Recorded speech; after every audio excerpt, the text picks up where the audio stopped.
I just wanted to commemorate this moment a year ago. A year ago today, I was in jail. I've had so many bad days in my life, like so many bad days in my life, and they're all tied for first place. But this day, 1 year ago today, is tied for first place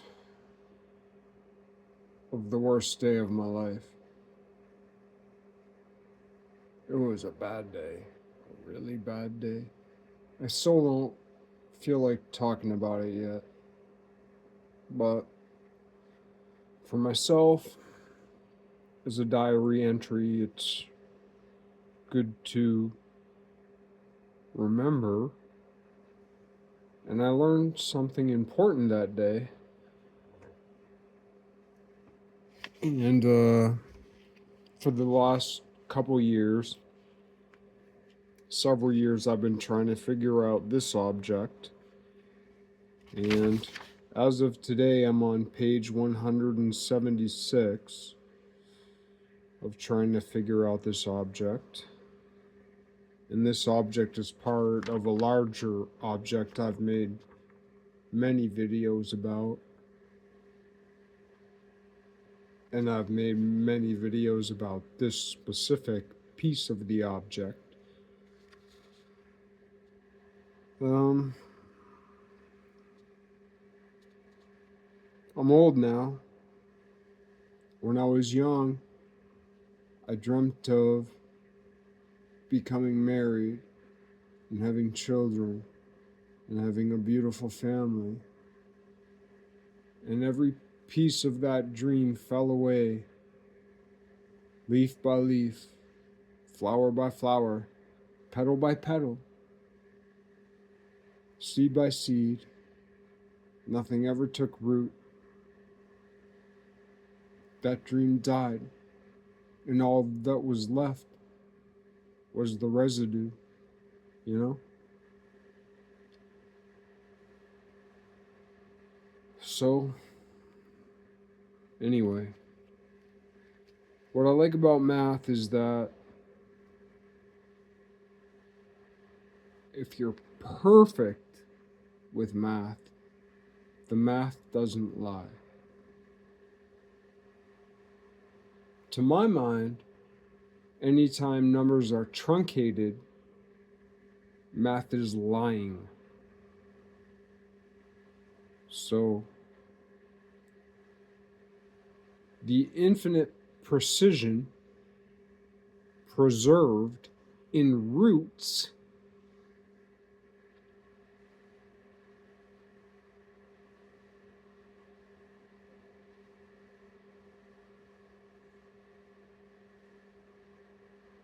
matters. Specificity. Even if it's inconvenient. Now, I understand that in engineering, there are significant digits. To my mind, well, in math, theoretically, are there infinities? Are there not infinities? Yet there are maths built on infinities, right? But to my mind, where I've settled is that there is a number that is not infinity, but which is foundational and so much larger than any countable or theoretical number that it might as well be infinity. So I kind of have a idea of something that's like finite infinitism or infinite finitism. Like, it's kind of like believing like like God is a perfect God, but God only needs to be the most perfect. God only needs to be the most right. God only needs to be like not just thematically, not just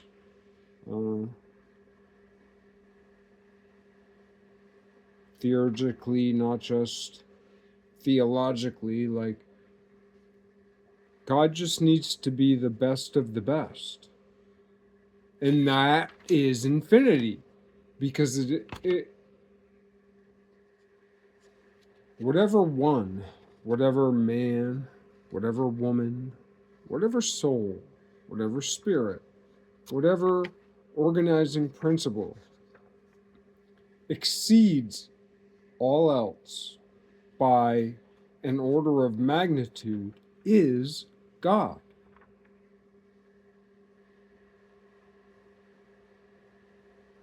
And that exaltation is omnipotence. It's not omnipotence over every conceivable theoretical whim. It's omnipotence over all that is. That's actually a really big difference. And that, to my mind, like a perfect God, because to me, a God that doesn't grow isn't God. Eternity is a misunderstood word. When God said he is the Alpha and the Omega, right? That poetically refers to the bookends of the timeline of everything. You know? But if God is always the same God that God is always, then there'd be no reason for the Alpha and the Omega. The transformation of the world is the transformation of God. One of the things that proves this, and I'll just leave this as a footnote for now, but I could expand on it for hours, is that in the Helios Biblios, in the Holy Bible, when God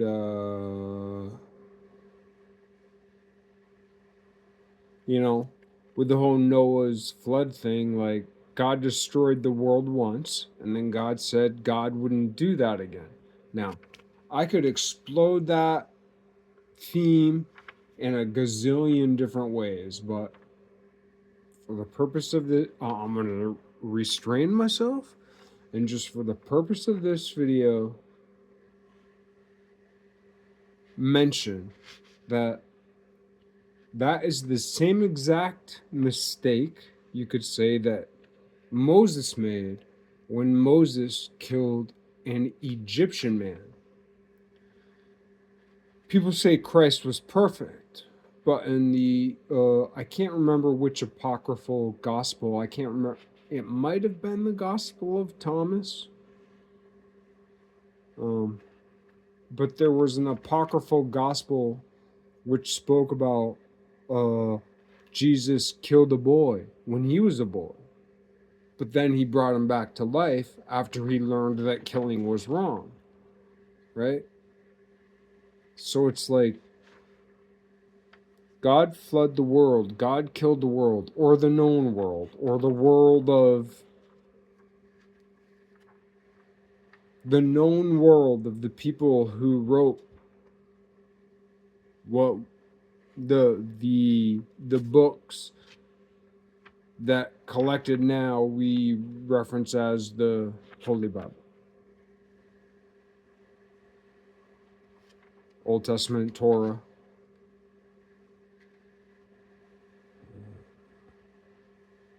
I know Noah was part of the Torah and the Old Testament and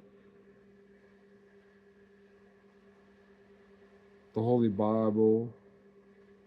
I can't remember how Noah fits into the Talmud, and I'm not sure how Noah fits in, if at all, to Islam.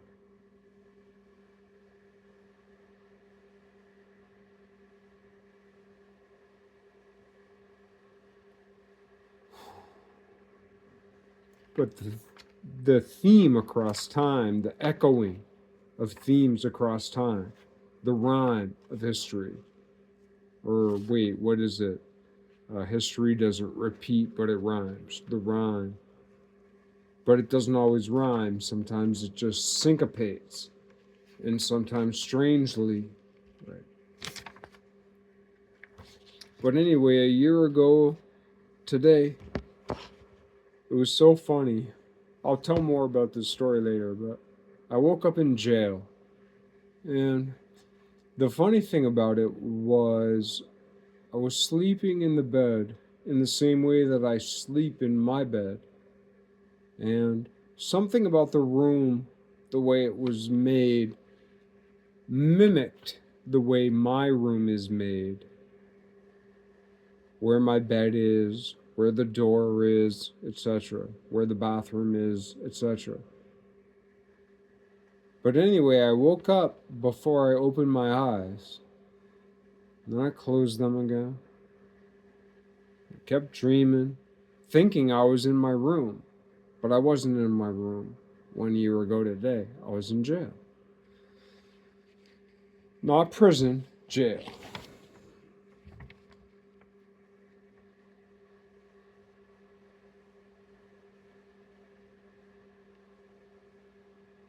It was such a terrible day. I know now, or I knew later, or I knew that day later on, or the next day, that I woke up at about like maybe 2 o'clock p.m., maybe 2:30 p.m. Not really sure. In my mind, it was like 6 or 7 in the morning. I blinked my eyes. I was facing at the wall, and I turned over as I opened up my eyes, and I wasn't in my room. I was in a room that was almost the same size as my room, but it wasn't my room. It was clearly jail.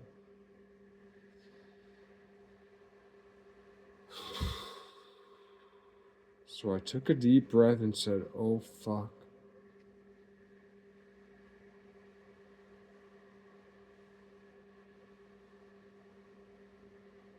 Usually when I wake up, I focus on the dream I was just having, and I had been having a very poignant dream. But of course, when I was shocked that I was in jail, because I was asking myself, what did I do? What did I do? Because I found myself in similar situations before, but not quite like this. Because I had no idea. It had been quite a night.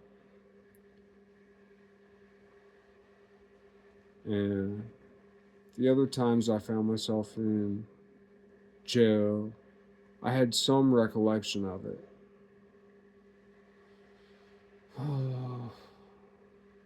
I'm so sorry that I was a burden to the state. Luckily, my family didn't find out about this one, which comes on to the part of the story that scared me a lot. Was they took me in at like midnight on a Sunday, I guess, and or a Saturday. I can't remember. It was the 29th, 30th, whatever.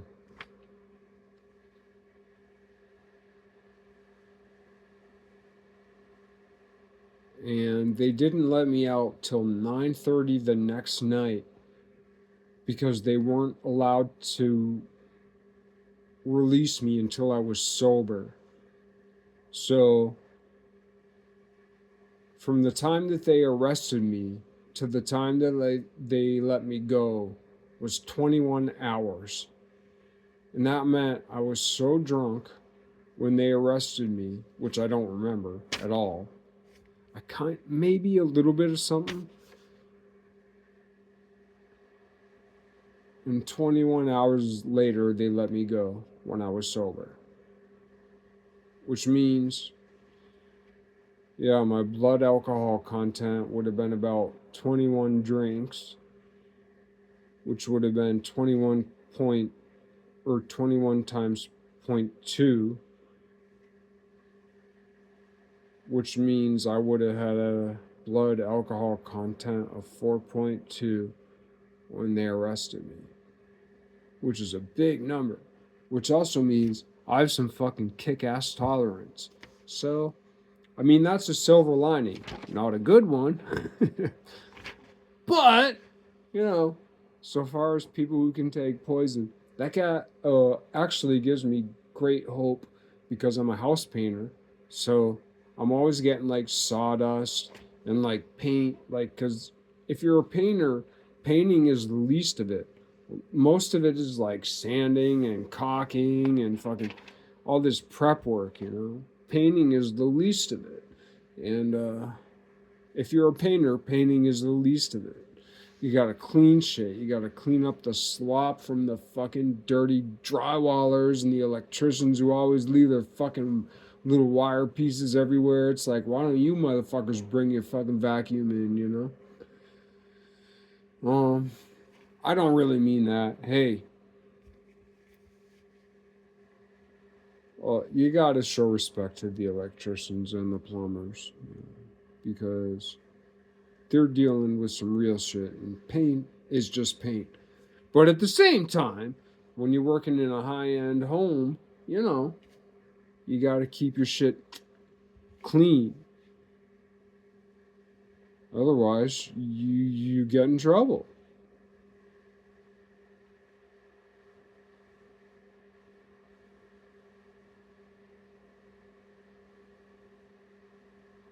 Anyway, a year ago I was in jail. Oh yeah.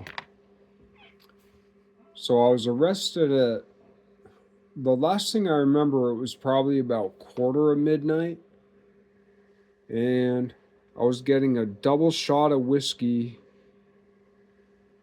poured over a spherical ice cube in a big glass, though it looked more like a triple shot. I had been giving very large, like 300% tips. So I got a nice big fat shot. That's the last thing I remember. I was talking to this old lady beside me. The next thing I know, I'm waking up in jail. A lot happened between there. I'm not quite sure what. I didn't even inquire. But when I woke up in jail the next day, which I thought was like 5 or 6 in the morning, but turned out to be about 2:30 in the afternoon, there was a little window on the door. A little window. It was like you could see out of it. And I went up to the window and I looked out, and I saw a lady sitting at a desk in like a big control room type thing. And I just went wham, wham, wham, wham, wham on the door. Wham, wham, wham, wham, wham. Hello? Hello? And the nice lady came up to the door with all her like fucking gear. She was all like stacked. She looked like a dyke. She might not have been a dyke, but she looked like a dyke, but like a really pretty one, and like big and tough, but nice. Very, very womanly and feminine and nice. Like, I really like this. She was great. I mean, I'm the bad guy. She's the good guy. I'm the bad guy. and I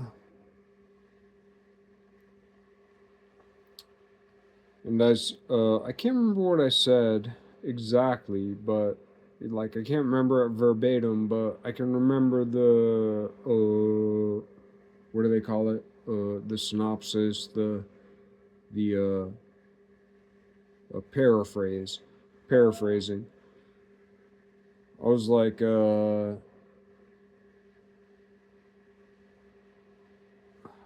did I did I do something really bad, or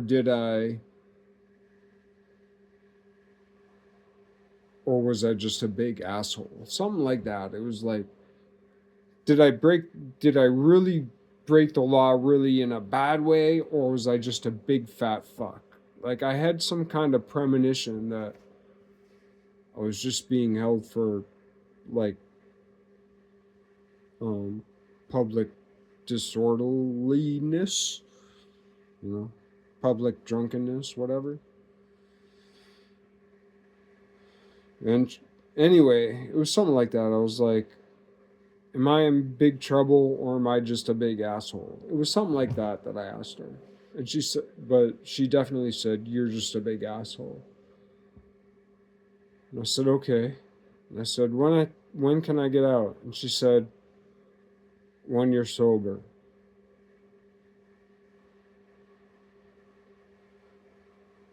So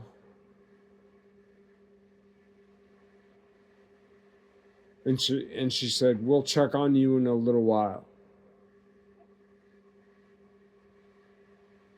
And so I sat back down. Actually, I don't want to tell the rest of this story now. I'll tell the end of the story. I thought it was early in the morning. I figured out afterwards, like by working the numbers back, it was about 2:30 when I woke up. They let me go at 9:30 at a car park, and then I walked 10 miles home.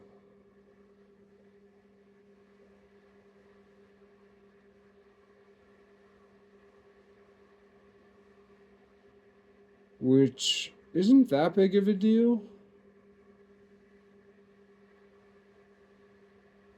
But it was today, a year ago. Like today, the average temperature was like 17 degrees. But a year ago today, this is interesting, it was 42 degrees. I remember it very, very specifically. And it had been colder. But when I walked home that night, it was 42 degrees, thank God, because I didn't have socks, because I'd shit my pants and shit my socks. So I took off my socks. And I'm wearing my sneakers,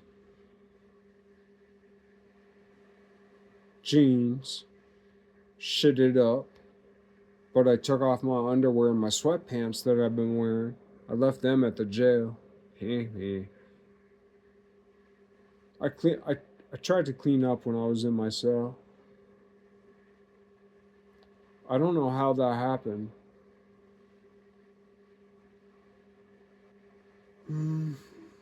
Guess it doesn't matter. I'm not sure if the cops beat the fuck out of me, or if a guy at the bar beat the fuck out of me, or if I just left the bar and smashed my face on the pavement. But I must have been knocked out, just about dead, to shit my pants the way I did. It was brutal. But luckily, I was wearing underwear and sweatpants, like as I was wearing them as uh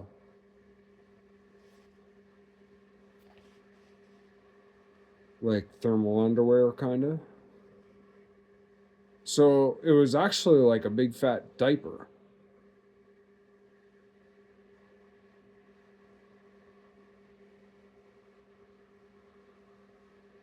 And because I woke up so much later, it was kind of crusted over.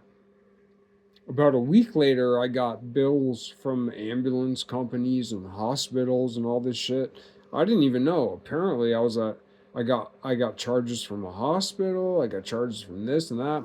My face was all fucked up,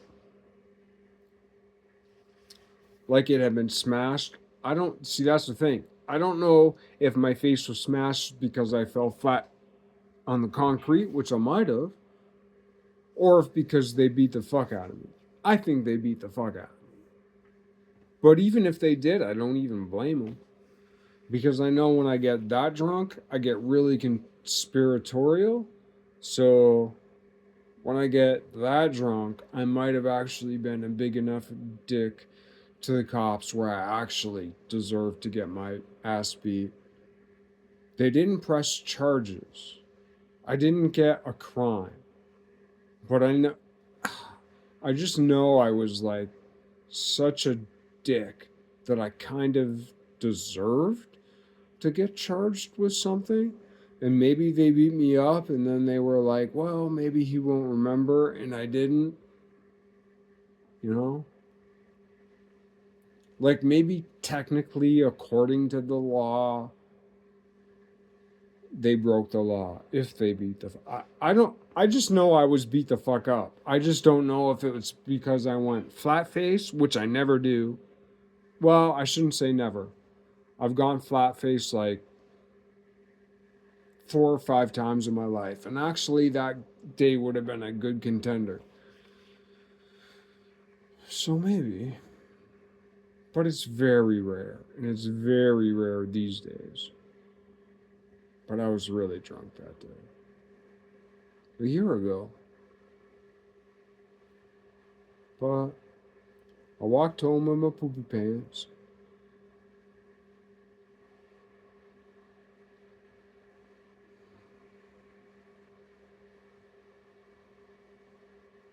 All my shit,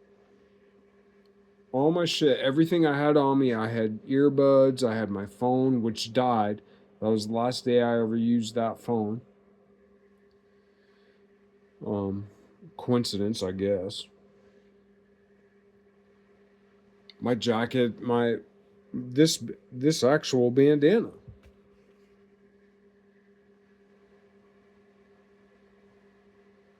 That was all back at the police station back in the other town where I was arrested, not the same place where I was in, because it's a county versus town thing. But for some reason, they left my wallet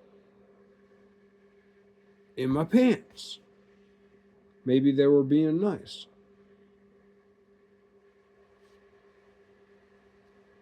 I had a local bank debit card.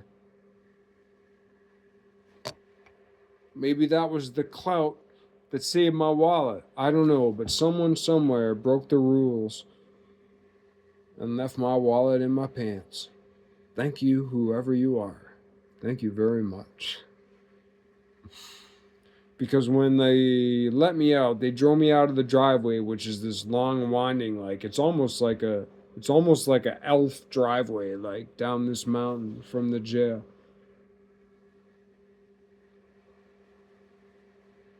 To like a rideshare parking lot. They're like, "Have a nice day." What'd the guy say? The guy said, "Next time we see you, we hope, next time we see you, we hope we see you out there, not in here." I thought that was really nice. I'm paraphrasing. But I was like 9.5 miles from home. But 10 miles the way I walk. All that back and forth, weaving and wobbling, it adds up big time.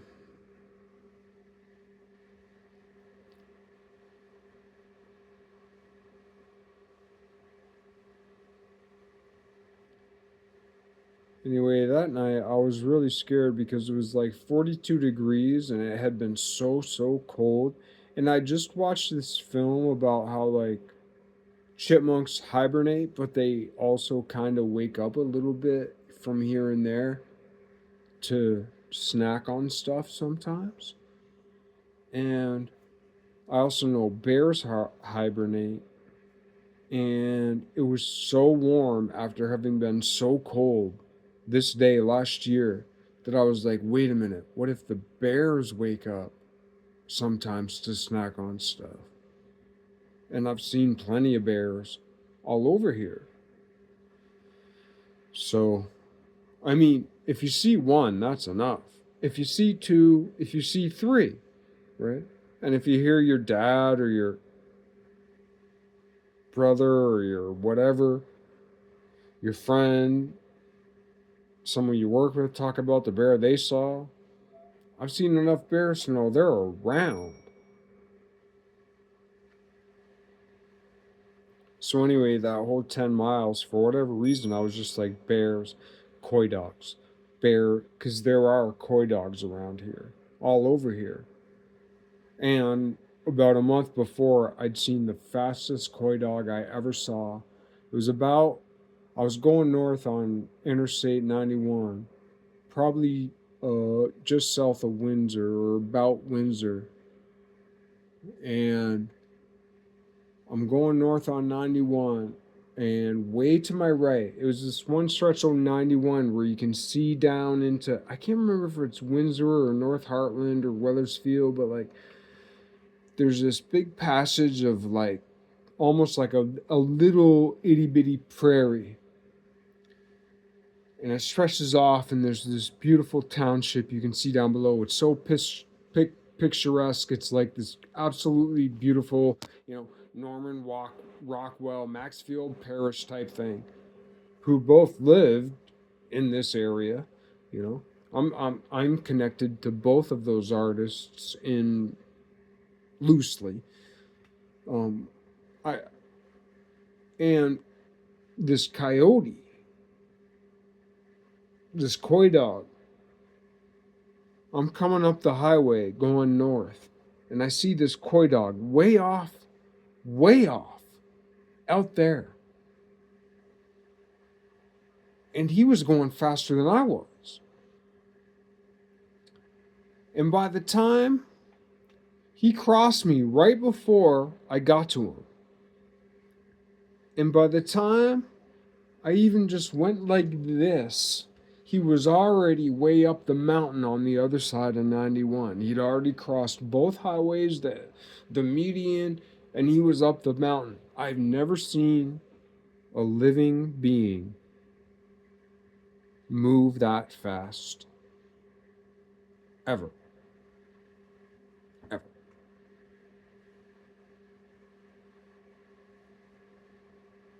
So that's what I was thinking about when I was walking home that day, 10 miles. It took me about 3 hours. I got home about 12:30, 12:45. One of the scariest moments in my life. It was a very dark, foggy, and because it had been so cold, and then it was 42, the fog, it was like this living, mysterious hell. And it was so wet in the air that off of the trees, off of the bare sticks of the trees, water was dripping. But it wasn't raining. It was just the mist in the air collecting on the sticks and dripping down. And it was like tick, tick, tick. And I was so on edge because I'd also been watching all these videos of like bears attacking people and wolves attacking people, that I was on edge. Anyway, it's the 1 year anniversary of a very bad day.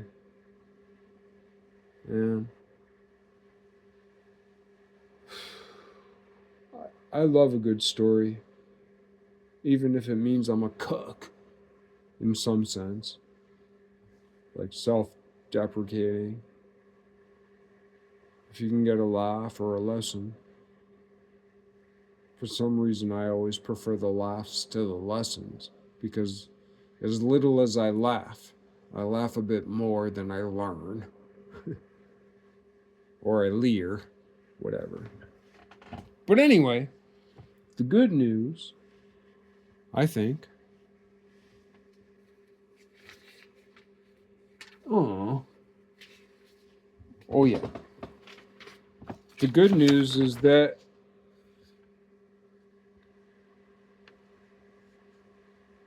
I made this piece of math today.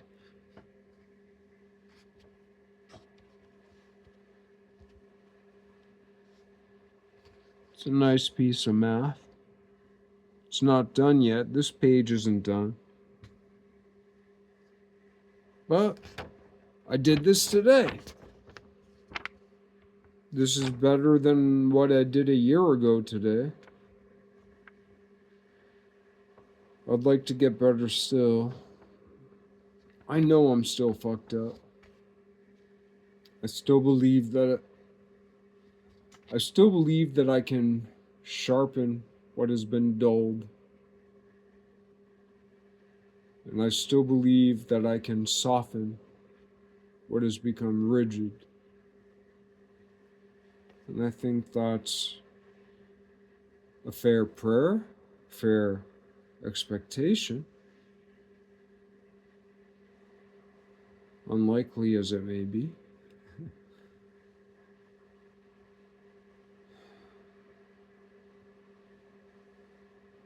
My Nana always said, don't get old.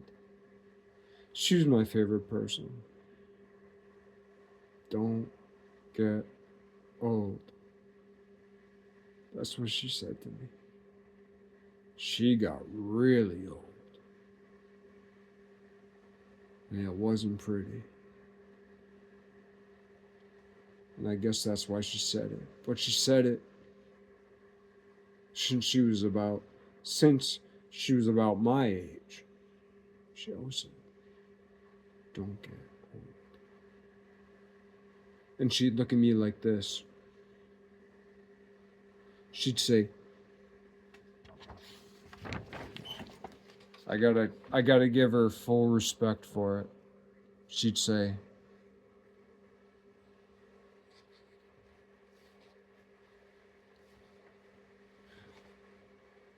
don't get old. That's kind of how she'd say it. A little bit. I'll have to work on it.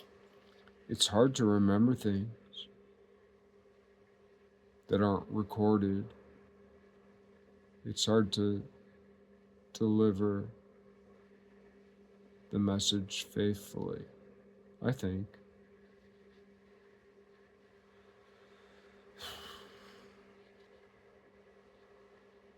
Anyway, yeah, it's just a diary entry. A year ago today, I was in jail for being a bad boy.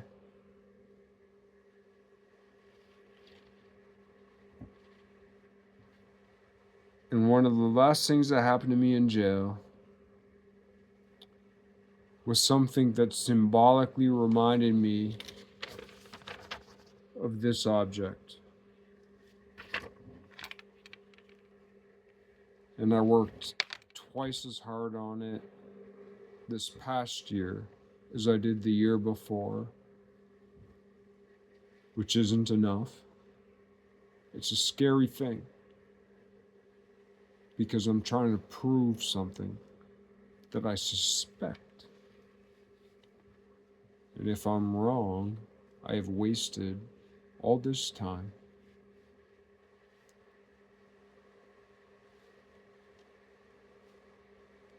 But I haven't, because I've taught myself a little bit of patience.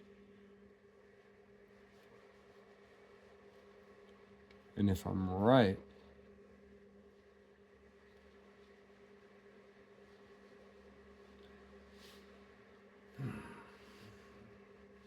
I got something to talk about for the rest of my life.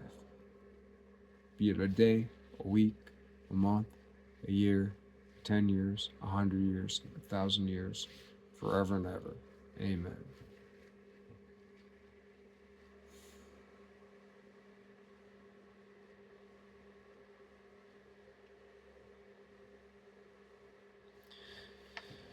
I'm not sure what your grind is. I'm not sure what your nugget is that you're looking for, but today's a nice day to pray for you. I rarely speak out to an audience. The reason I never speak to an audience is because I don't believe I have one, but the whole reason I'm making this is as a diary, but also to reach out.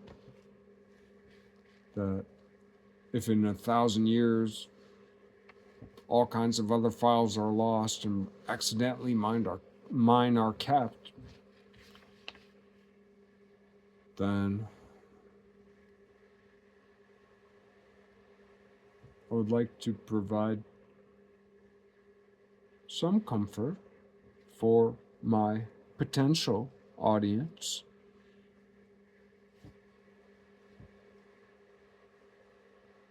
Hope you're well.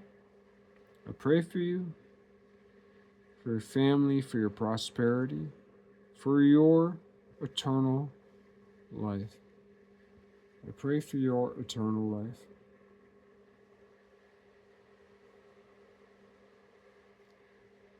I pray for God. I pray to God, and I pray for God. I'm not ashamed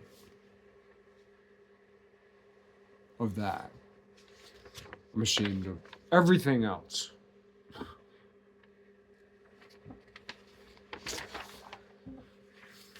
I think that's a pretty good prayer. Hope so.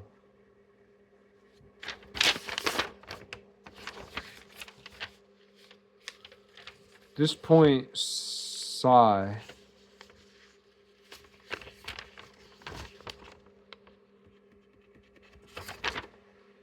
When I started this whole thing,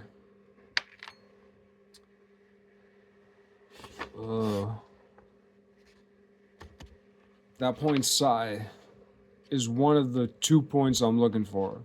Now I'm gonna have to crank or crunch for like probably give or take another 5 months, which could mean 2 months, it could mean 15 months, not really sure, but about another 5 months I think I have to crank to get to that, and then I'll know one way or another. So scary. Diving into geometry is very, very scary. It really is. People don't know. I don't know that much about math, but I know enough about math to know that mathematicians suffer for perfection. People don't know how much mathematicians suffer for perfection. They really do. They really suffer for the sake of perfection. And we all benefit from it. Absolutely.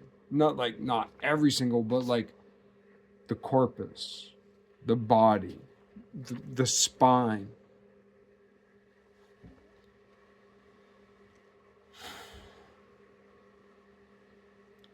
And it breaks people.